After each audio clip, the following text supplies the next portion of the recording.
This talk, I completely threw this together this morning because I've been insanely busy, which makes a lot of sense, being about starting a game studio.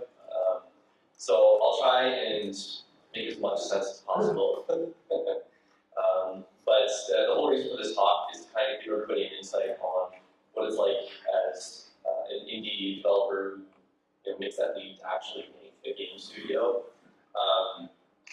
My story is a little different because of our successful game. It was probably a little easier to start a studio than most indies, but the basics are all the same, really. So I'm Mike Mood. I'm the co-founder of the Media Games and co-creator of Vending Machine. And I'm just going to kind of give you a rundown on how my game studio got started. It basically got started pretty much like this. I met this guy on Twitter. His name is He is a puppet, and he makes webcomics about GameDev. And he's an artist, and I'm a programmer, and let's make games together. And that's basically how we started. Of course, it wasn't easy because we, at the very beginning, we argued quite a bit about gameplay versus story, and because I'm a programmer and he's an artist, so we butted heads a little bit. But eventually, we kind of got an understanding of how to make games together as a programmer and an artist, and me not be like, oh, the story is irrelevant, and him be like, oh, the gameplay is irrelevant. Now we kind of married that together and understand. But we did that for like 3 years making games, and this image kind of encapsulates what happened. We made I can't even tell you, 100 games together. And on the left there is the Downfish. That's a character that immediately created for his comics. The Downfish always tells you that your game isn't good enough, or everyone's doing the same thing. What's the point, right? And then on the right is the Idea Fairy, who always comes up and says, hey, here's an idea for another game while you're in the middle of a game. Or add something to the game to make it even more crazy. The simple idea you add turns into this MMO for some reason. So we struggled for quite a while, and then I won't get too much into how Vending Machine came about. I've done a talk on this in the past, and it was called Accidental Success. At some point, there'll be a video on YouTube. I've just been too busy.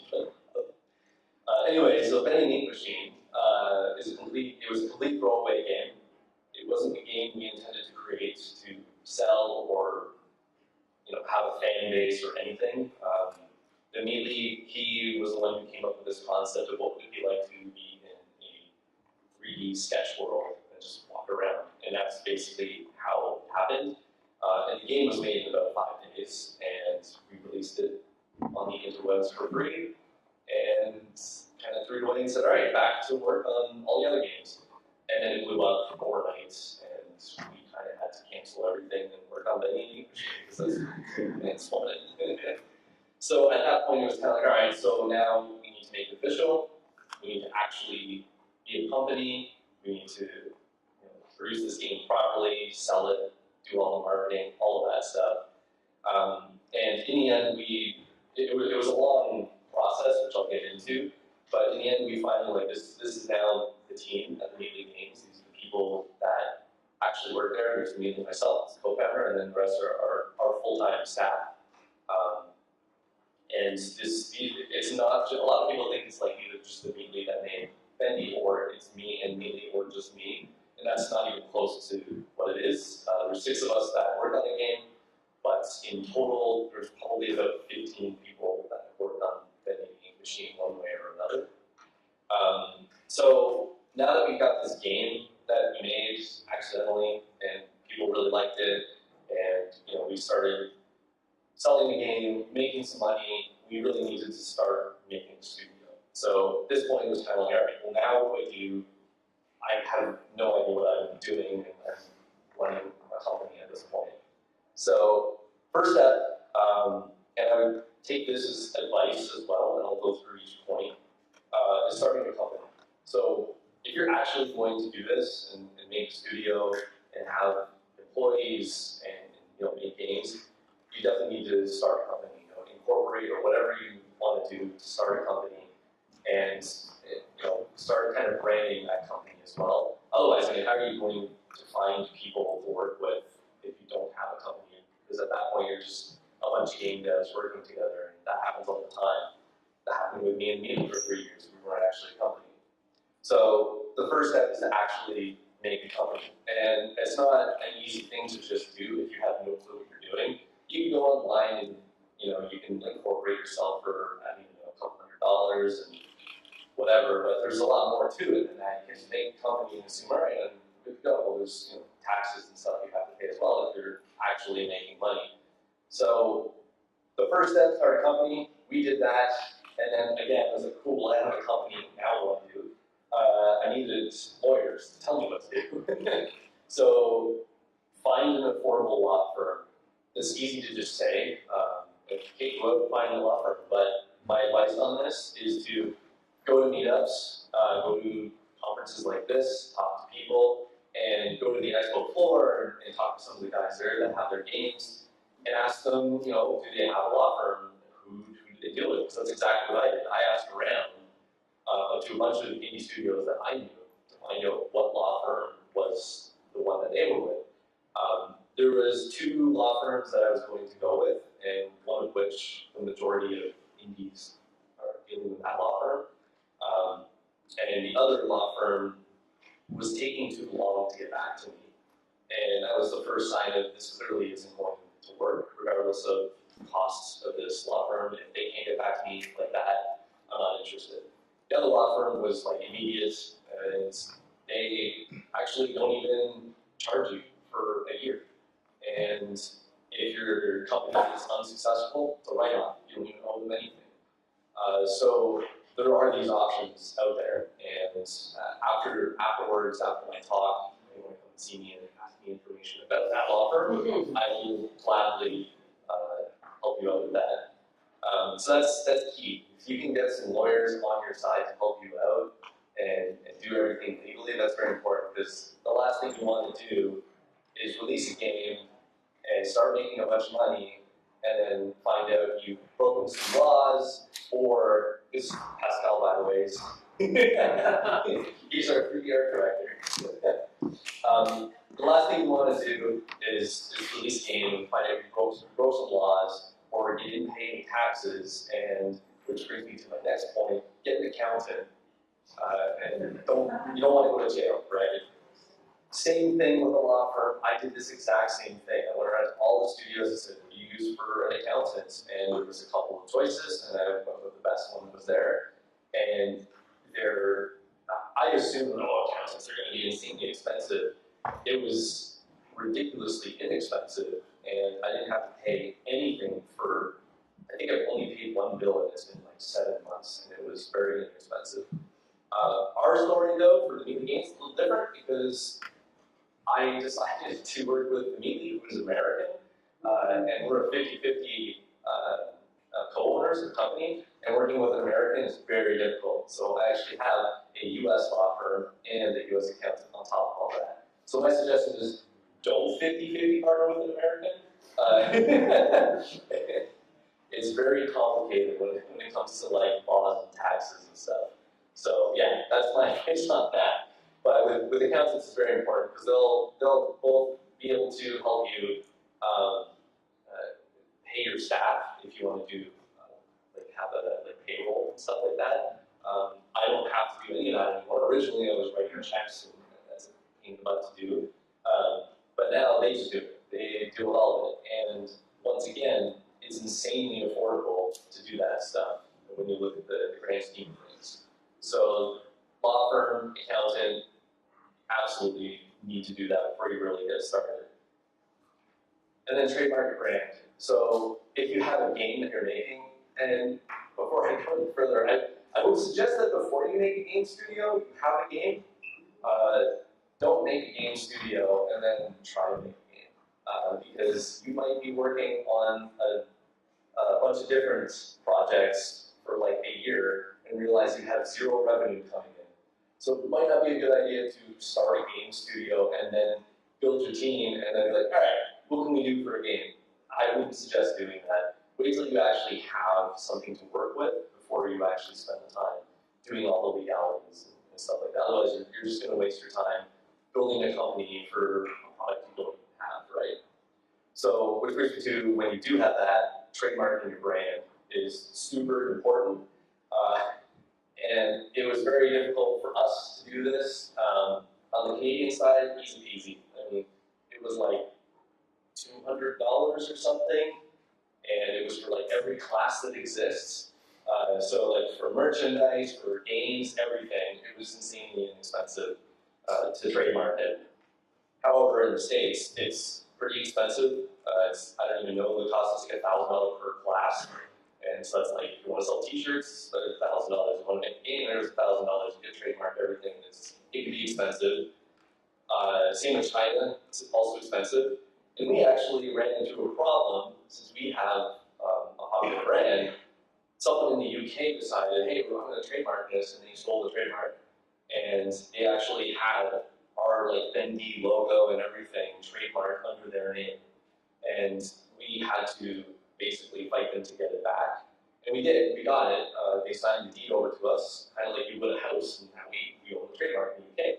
However, it cost like 300 times what it would have cost to just have us apply for the trademark because of all the legal fees and stuff like that. So if you do have a brand, like trademark that as soon as possible. I won't get into names, but I know a number of big companies that had games doing merchandise that lost hundreds of millions of dollars in China alone because they didn't have a trademark. So trademark your shit. that's the bottom line. Beyond that, if you're building a studio and a company and you've got a game going, try to find multiple revenue streams, and this could be anywhere. Like YouTube is a good example. We didn't even think of it until our game became popular, and our YouTube channel, just immediately, Games, has over 200,000 subscribers now. Granted, we have a popular brand, so that's a little different, but we monetize those videos, and we actually make income from YouTube for those videos, so trailers or whatever it is, we do updates. We just recently released a video giving them 7 secrets behind the scenes of Chapter 3. So it's good to always find other revenue streams. And on top of that, I will mention merchandise. This is a realm I didn't even know existed when I got into game development.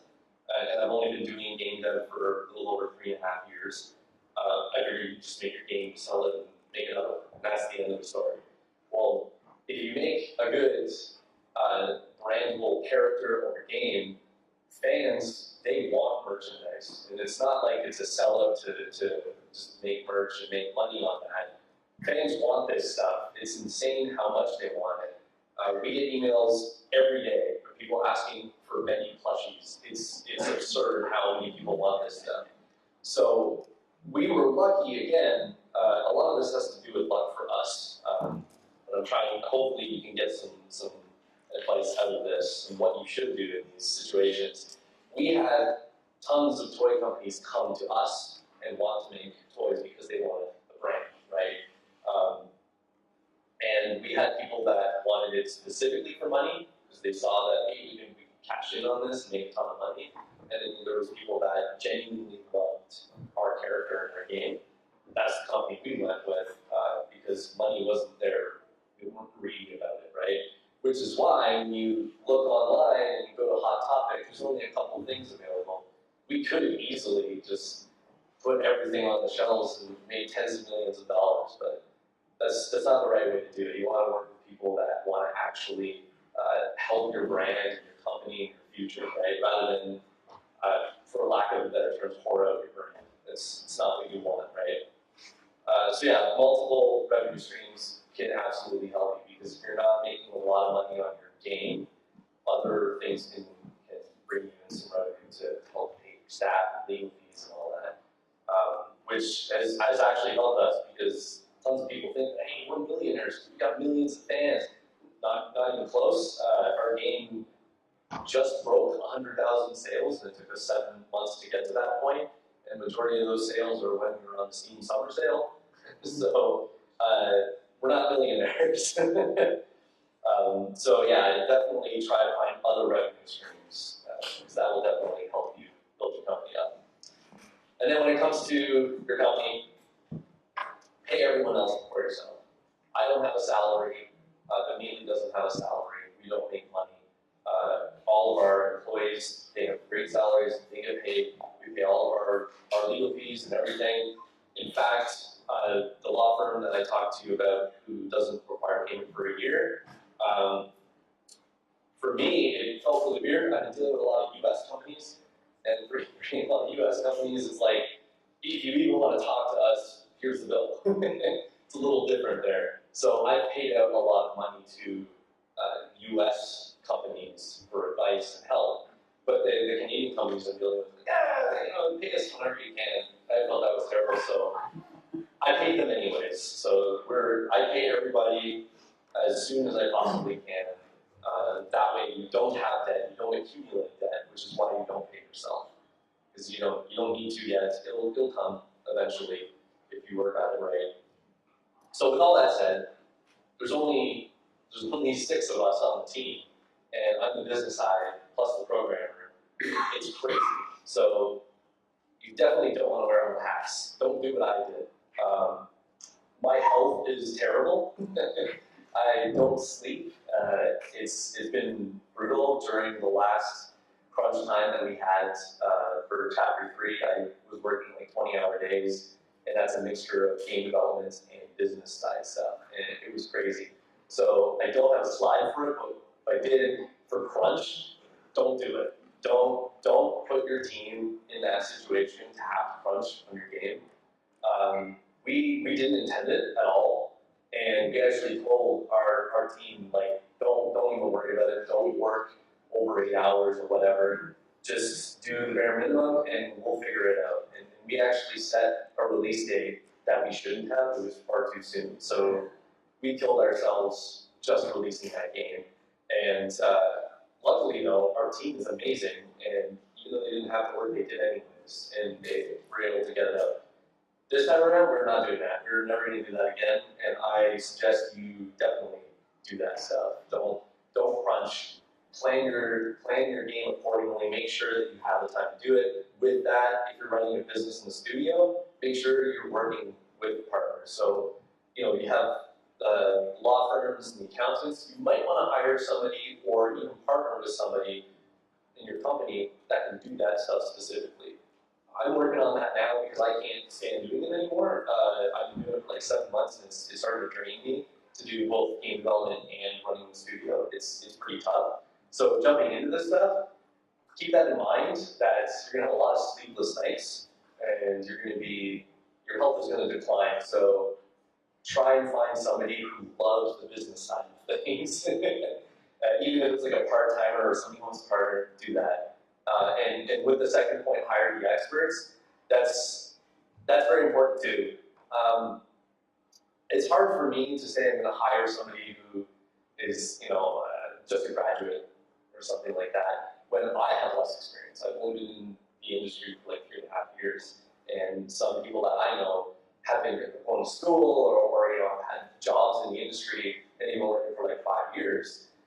I typically don't hire those people. I only hire people that teach themselves or they could have education. I don't really care if they have education or not. If they have a lot of projects that they've worked on and they have like a portfolio and they know what they're doing, and let's say they're an artist but they can also code a little bit, that stuff is really important to me because that means that they can mold in with the team and everyone can work together on the project rather than you just be like, you do this, and that's the end of that. For a good example would be Pascal, our 3D art director. He actually has a game on mobile that he actually made fully himself. So he's got some coding abilities and he understands all of that stuff. So it makes sense to have somebody in a position doing 3D also understand coding a little bit too. So that's why I say hire the experts. It's a little difficult too because it could be expensive for some people. But once again, when you're a startup studio, most people that just love making games will just work with you. And that happened with Pascal. He's got tons of experience. But when we found him, it was like he just wanted to work with us on something cool, and that was enough for him. So And my final point, do what you do best. That goes to hiring partners. Don't do business stuff if you hate business stuff. It'll kill you. So if you're a programmer, program and try to find people that can help you help your company, right? So with that, I just want to talk about what it's like to work at Media Games, what we've built over the last since February when we really got started. This is what it's like working at Media Games. You make your own hours. I don't care when people work. I don't care if it's 8 to 5 or 5 to 10. I just simply don't care. Weekend, not, doesn't matter. As long as you get your stuff done, it doesn't matter. There's no keeping track of hours. And to be honest, because of that, everyone works insane hours because they love it. So, and flexible vacation, again, I care if you're sick, but I don't care if you're sick. If you're sick, take time off. If you need to go away for a week, go away for a week. We don't document that stuff. As long as the work can be done and covered, fine. And we also do 1 month off during the holidays, December 15th to January 15th, shut down. And keep talking with the team about it. We're all going to keep working anyways. But technically, no one has to work, which is great. Everyone has great salaries, great bonuses, minus myself and Meekly. Everyone has creative input, and I'll quickly run through what I mean by that. We released chapter 3, and it was a bit of a shit show. It was a little too fetchy. People didn't really like that it was a fetchy game. And we didn't really see that, but as soon as people started mentioning, we're like, the right crap. So we had a team meeting, and we all got together and we talked about it. And our our senior 3D artist, who's our animator, he has tons of experience. He's been in the industry for like 20 years. And he just randomly was like, well, what if we did this? And we're like, brilliant. Like, changed the game entirely. We did the update, and everyone loves it. And to that point, everyone on the team, it doesn't matter what you do, if you're a back-end coder, if you're just an animator, or whatever, creative input is super important because it can change everything. Everyone can have amazing ideas. And complete trust within the team. That kind of goes with the flexible hours and all that. Everyone on the team, like, I know they're just going to do their stuff. So I don't really ever keep tabs or anything like that. They do their stuff because we trust them. And then we do skill boosting initiatives after chapter 3 was done, and we didn't really have much to do for like our animator, for example. It wasn't anything for him to do. So we basically said, if you want to learn, some rigging or any other kind of thing, go ahead and do it, and we'll pay for it. And he's been taking lessons doing that. Same for the rest of the team. Like, I brought the team here to do the booth, and as well as come listen to some talks. So that stuff's also important for your team, and that's the way we run the company. Last thing I want to say, I didn't realize it was going to be 20 minutes, but sorry.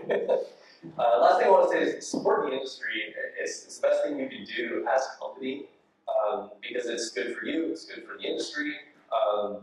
It's a win-win scenario, and that's all I do. I only do win-win scenarios. And so if you can organize and support positive initiatives, that's a plus for everyone. The Media Games has sponsored Girl Force in Ottawa. We gave them $5,000. Part of that money actually sent someone here. And so those are good things that you can do. We sponsored this event. It's always good to help out and have the industry recognize you as well as you recognize the industry. Utilize other companies. That's pretty important. There's one company I can't talk about because we haven't really announced it yet. I would love to, but wait a little bit. But we actually brought on board Jillian Mood Partners to help out with like marketing, HR, PR, all of that stuff. Plus more too. Like, they do all kinds of stuff. We have them doing like Steam analytics and stuff right now. Stuff I don't want to do. I can just kind of send it to them, and they've got a team that'll just look through all of the administrative stuff that you don't want to do.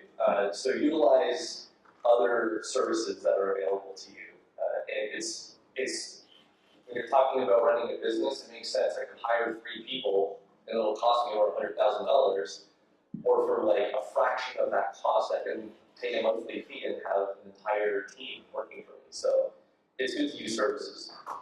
And of course, support your fellow indies as much as you can. You know, and wherever and whenever, if you can retweet a thing or go and talk to them on expo at a conference, just support them wherever you can. And that's like I said, after this, if people want to come and talk to me, I'll more than happy give out some information or whatever I can do to help. I did a talk months ago about my accidental success with Bendy, and this slide was in it, I think, and what this ended up doing was triggering Jillian and partners to start this, what's it called, the indie guide? Studio Resource Guide. Studio Resource Guide. Basically, it's going to be a guide available to indies on what to do, where do you go to get like a lawyer, or where do you go to get an accountant. So that's all being worked on now. All free. And we'll definitely support that as well. So with all of that mumbo jumbo, any questions? Yeah. You see, you've got accidental success, but how did you get your game noticed? Like, did you do any publicity or anything? That's also something you should think about too when you're starting a company. What you should do for marketing. We have yet to do any marketing really. The only marketing we ever really did was with Hot Topic when they released our shirts and buttons in their stores. We took over their Twitter account for I think it was for an hour or two, and just do some stuff like that. So that's the only marketing we've ever done, and that wasn't even for the game. It was for first base. So we actually never thought that it was going to be a thing. So we released it on Game Jolt, and it became popular, and then YouTubers picked it up, and everyone just loved it for whatever reason. And we just kept on working on it, and we never really dived into marketing. And I'm seeing it now, us jumping into development on our fourth chapter. I'm seeing, well, we could probably benefit from doing some marketing and spending some actual money doing that. And so we will be doing more marketing going forward and actually spending money doing it. But we've done none previously, and that's why I say accidental success, because it's weird to say in a room with a bunch of indies, but we didn't really try, it just happened. And I really hope that a lot of people here can get that success too. But with that comes a lot of craziness and things you don't expect to happen. We have no marketing involved. We did social media marketing, which I think is really important. I mean, we didn't. We just used Twitter. Like, we just. So you put thought into your messaging, you understand. You're trying to make me sound like I know what I'm doing. So, yes, Dominique has a lot of marketing experience, and our creative director has like 15 years marketing experience. But also, you don't have that experience in the game industry at all, right? So we never really utilized that a lot. We did do some videos and stuff like that, but we never really spent the time to do like campaigns and real advertisements or anything like that. It was honestly just YouTubers played our game, and we tweeted about it, and then we gained more Twitter followers, and we kept tweeting. That's basically what we did.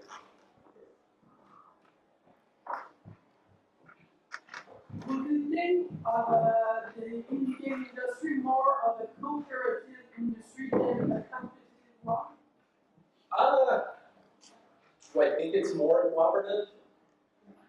I mean, I guess, yeah. I don't know what it would be in the competitive one, because I've never really been in the competitive side of things. But I can feel that indies could probably get a little competitive if their game is similar to another game, for sure. We never did that. We kind of just like Cuphead's a good example. Cuphead is a game that's old timey cartoon from like the 30s and 40s, and so are we. But it was never like there are competitions, completely different game and different audience, right? So I've never really seen it in the indie scene that it's very competitive or anything. It's usually very cooperative, which with that is why the game studio guide would be helpful and beneficial to the indies, because most indies want to help other indies, and that's mostly what the Need the Games wants to do, because we had to deal with a lot of BS getting to where we are. To other indies, it might seem like, oh, they're lucky and it's all easy going and stuff, but it really isn't. It's a lot of hard work, and getting to where I am now, I can see why a lot of indies give up and just stop and don't even move forward because it's insane. It's a lot of work. So being cooperative, yeah, it's important in the indie scene so you can help other indies grow and not do the same things you did that were incorrect. We've done many incorrect things. Plans. Yeah, you. Yeah. What kind of plans in the future do you have for improving your mental health and how the process of developing the game? Ask my wife. Yoga and meditation. This is a like organic energy drink, so cutting down on actual energy drinks. That's a good. I don't have a plan, she does. That's another time. I'll do that time. Sorry, folks, that's the last question. Oh, come on. I mean, we can answer, I can keep answering questions while we set up period. You can come over and talk to me. Yeah, and there's also coffee right over there in the room. If you guys want coffee. Thanks, everyone.